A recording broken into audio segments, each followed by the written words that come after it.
ایک موت کا قیدی بلایا، کہنے لگا ہاں بھائی کتنے دن رہ گئے تھے پھانسی میں؟ کہنے لگا جی پرسوں ہونی تھی۔ کہا جا تجھے آزاد کیا، لو میں بھی زندگی دیتا ہوں۔ ایک بے گناہ آدمی کو پکڑ کے قتل کر دیا، کہتا میں بھی مارتا ہوں۔ حضرت ابراہیم علیہ السلام کہنے لگے تو بیوقوفوں جیسی دلیلیں دے رہا ہے، چل اس طرح کر، میرا رب سورج مشرق سے نکالتا ہے، تو اگر رب ہے تو مغرب سے نکال کے دکھا۔ اب دلیل کا جواب کوئی نہیں تھا تو کہنے لگا پکڑو اور آگ میں ڈال دو۔ اللہ کے نبی کو آگ میں ڈالنے والا، یہاں ایک مچھر بیٹھا ہے، 400 سال حکومت کی اور خدائی کا دعویٰ کیا، یہاں مچھر بیٹھا تھا، چھینک آئی تو مچھر اندر چلا گیا۔ پہلے دربار کا ادب یہ تھا کہ جو آئے سجدہ کرے، اب اس کے سر پہ کوئی چیز مارتا تھا تو اسے سکون ہوتا تھا، مچھر تھوڑی دیر کے لیے اس کا دماغ چھوڑتا تھا۔ او بھائی یہ اس دھرتی پہ اللہ نے لوگوں کو نظارے دکھائے اور ہمیں سمجھانے کے لیے دکھائے، ہمیں تفکر کی، غور کی دعوت دی کہ دیکھ لینا، اپنے عمل کو پرکھنا۔ تمہارے عمل حضرت موسیٰ کے فرما برداروں جیسے ہیں، جناب ابراہیم کے فرما برداروں جیسے ہیں، یا بن کے بیٹھ گئے ہو؟ اب دربار کا ادب یہ ہے، بے بسی کا یہ حال ہے کہ جوتے لٹکتے ہیں دربار میں، جو آتا ہے جوتا کھینچتا ہے، اور ادب یہ ہے کہ 10 جوتے نمرود کے سر پہ مارو، اور 400 سال جوتے لگتے رہے۔ روتا تھا، جو آدمی آتا تھا منتیں کرتا تھا، کہتا تھا کہیں سے کوئی دوائی مل جائے گی۔ پاگلوں جیسی زندگی گزاری، پاگلوں جیسی سخت، وہ تو حساب، وقوع قیامت تو حساب ہوگا ہی۔ یہاں لوگ پاگل ہو کے مرتے ہیں، معاذ اللہ، نفسیاتی مریض ہو کے مرتے ہیں۔ یہاں آخری وقت اتنا سخت آتا ہے کہ دنیا موت کی دعائیں مانگتی ہے۔ میرے بھائی جب انسان ظلم کرتا ہے تو بھول جاتا ہے کہ شاید مجھے پوچھے گا کوئی نہیں، جب وہ زیادتی کرتا ہے تو بھول جاتا ہے، جب وہ کسی کا حق کھاتا ہے تو وہ کہتا ہے شاید اس کا تو وارث ہی کوئی نہیں جس کو میں لوٹ رہا ہوں۔ لیکن جب اللہ کی پکڑ آتی ہے، حجاج بن یوسف ظالم تھا، اس نے اچھے کام بھی کیے تھے۔ قرآن پاک پر زیر زبریں آراب حجاج بن یوسف نے لگوایا۔ محمد بن قاسم کو ہندوستان سندھ کے علاقے فتح کرنے بھی حجاج بن یوسف نے بھیجا تھا۔ ساری خوبیاں اپنی جگہ پر، ظالم بہت بڑا تھا۔ کسی آدمی نے اس کے سامنے کونے کی طرف منہ کر کے ساتھ والے سے بات کر لی تو کہنے لگا میرے خلاف کیا، اس کو لے جاؤ، 2 ٹکڑے کر کے واپس لے آؤ۔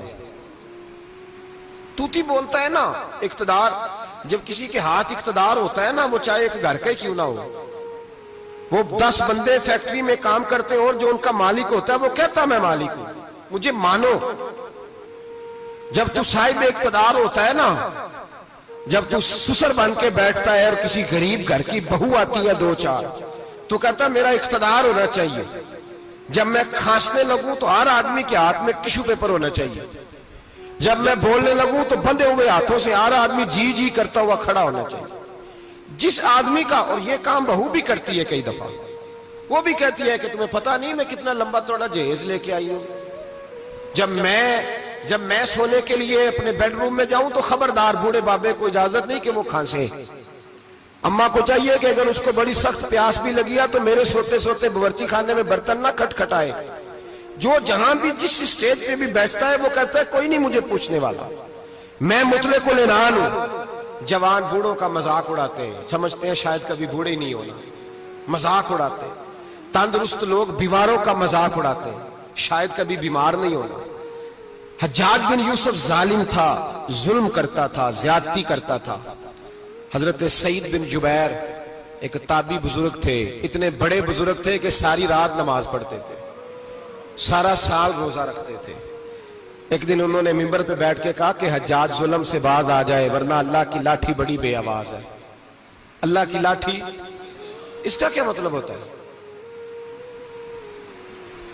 اس کا مطلب ہے جب رب کی لاٹھی چلتی ہے تو اس کی آواز، جی اس کا پہلے کوئی پیغام، وہ پہلے اعلان نہیں کرتا کہ تگڑے ہو جاؤ لاٹھی چلنے لگی ہے، لاٹھی چلتی ہے پر اس کی آواز، سمجھ آ رہی ہے میری بات کی؟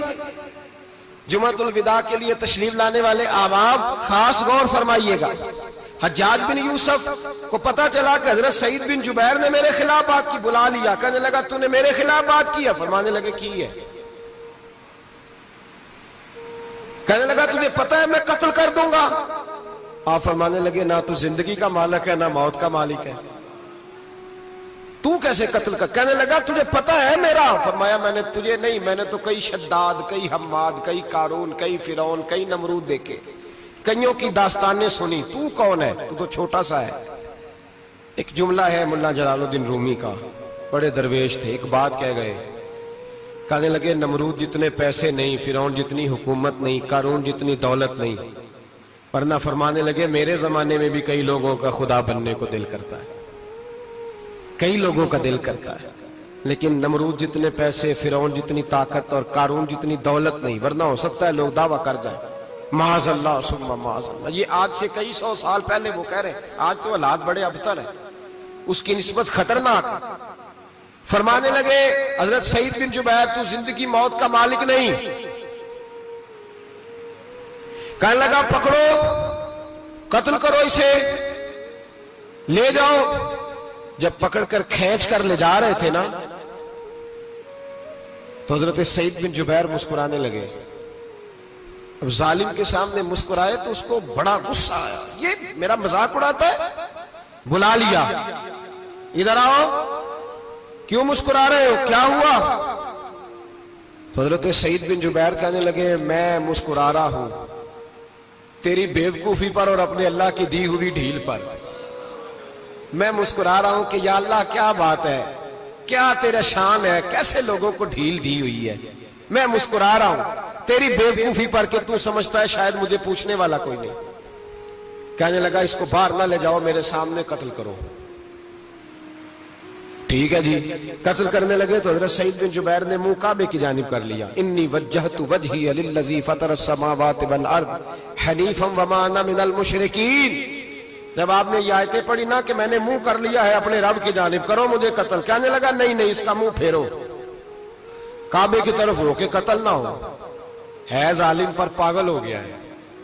حضرت سعید بن جبیر کے حوصلے نے شکست دے دی، ناکام ہو گیا، مخبوط الحواس ہو، کہنے لگا اس کا منہ پھیر دو۔ جب کعبے سے پھیرا تو آپ فرمانے لگے للہ المشرق والمغرب فإنما تولى فثم وجه اللہ۔ اللہ فرماتا ہے تو مشرق اور مغرب سارا ہی اللہ کا ہے، جدھر بھی منہ کرو گے ادھر اللہ ہی اللہ ہے، جدھر بھی منہ کرو گے ادھر اللہ ہی اللہ ہے، چاروں جانب۔ پھیر دے جدھر منہ پھیرنا ہے، تو نے پھیر دیا منہ۔ حضرت سعید بن جبیر کے گلے پہ خنجر رکھا تو آپ نے ہاتھ اٹھائے، کہنے لگے اے اللہ میرے بعد اسے کسی اور پر مسلط نہ کرنا، میرے بعد کسی اور پر مسلط نہ، بس میں آخری ہوں۔ جب آپ ذبح ہوئے تو اتنا خون نکلا کہ لوگ کہتے ہیں جتنا اونٹ کے وجود سے نکلتا ہے، تر ہو گیا سارا اس کا دربار۔ ایک سمجھدار آدمی کو بلا کے کہنے لگا اتنا خون میں نے بڑے بندے قتل کرائے ہیں پر اتنا خون نہیں نکلا۔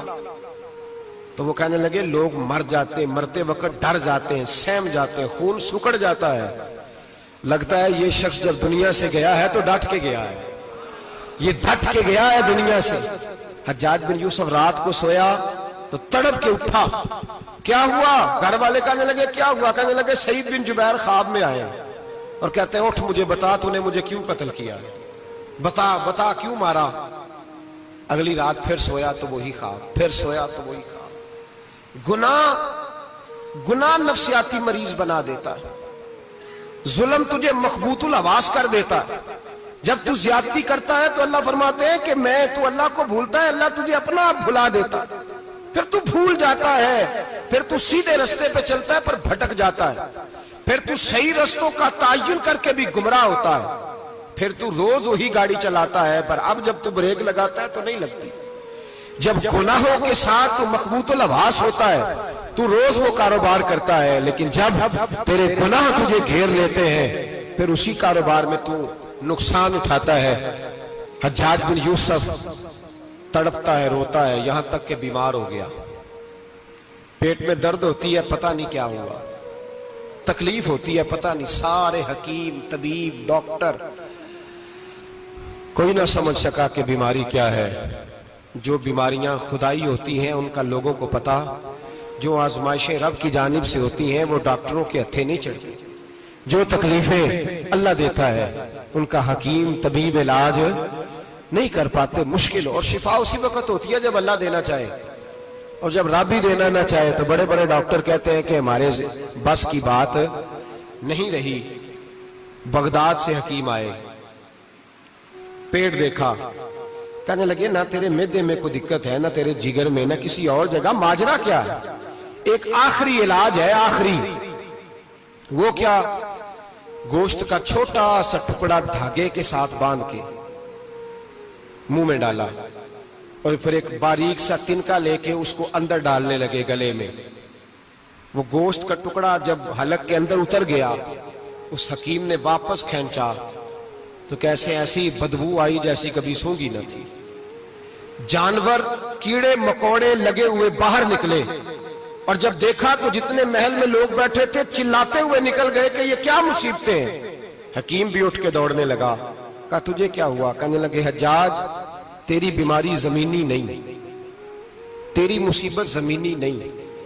کہا میری مرض تک تم کیوں نہیں پہنچ پا رہے؟ تو کہنے لگے لگتا ہے تو بد دعا کا مریض ہے, لگتا ہے تو ظلم کا مریض ہے, تو جبر کا مریض ہے. تڑپتا رہا, سسکتا رہا. ایک وقت وہ بھی آیا کہ گھر والوں نے کمرے میں بند کر کے تالا لگا دیا, دیوار سے ٹکرے مارتا. او بھائی, جو گناہوں کے بیمار ہوتے ہیں انہیں شفا نہیں ہوتی, جو ظلم, جبر, بربریت کے بیمار ہوتے ہیں انہیں سکون قلبی میسر نہیں آتا. دوائیاں ان بیماریوں کی بنی ہوئی ہیں جو بیماریاں زمینی ہیں, جو بیماریاں خوراک کی بد پرہیزی سے ہوتی ہیں, جو گناہوں کی بد پرہیزی سے ہوتی ہیں, ان کی بیماریاں, ان کی شفا توبہ ہے, ان کی شفا رجوع اللہ ہے, ان کی توبہ اللہ سے معافی مانگنے سے شفا ہوتی ہے. حجاج جب مرنے لگا تو بلایا, یہ رنگ بھی ذرا ملاحظہ کیجیے گا, 2-4 قریبیوں کو بلایا. پتا ہوتا ہے نا اپنے کرتوتوں کا آدمی کو, پتا سارا ہے سردار نکیتیاں کا, پتا ہوتا ہے سارا. بلا کے کہنے لگا جب میں مر جاؤں تو مجھے رات کو دفن کرنا. کیوں بھائی, عورت ہے؟ کہنے لگا نہیں, رات کو دفنانا. ٹھیک ہے, رات کو دفنا دیں گے. پھر کہنے لگا جب صبح ہو جائے تو صبح ہونے سے پہلے پہلے میری قبر زمین کے برابر کر دینا, نشان مٹا دینا.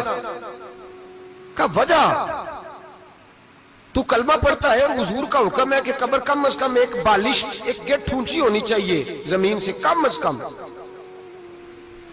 تو تیری قبر مٹا دے. وجہ پتا ہوتا ہے اپنے ظلموں کا. کہنے لگا مجھے پتا ہے لوگ میرے مرنے کے بعد میری قبر بھی نہیں چھوڑیں گے. دنیا میں تو میرے جبر کی وجہ سے کوئی آ نہ سکا, لیکن میری قبر بھی لوگ جنازوں میں باتیں شروع کر دیتے.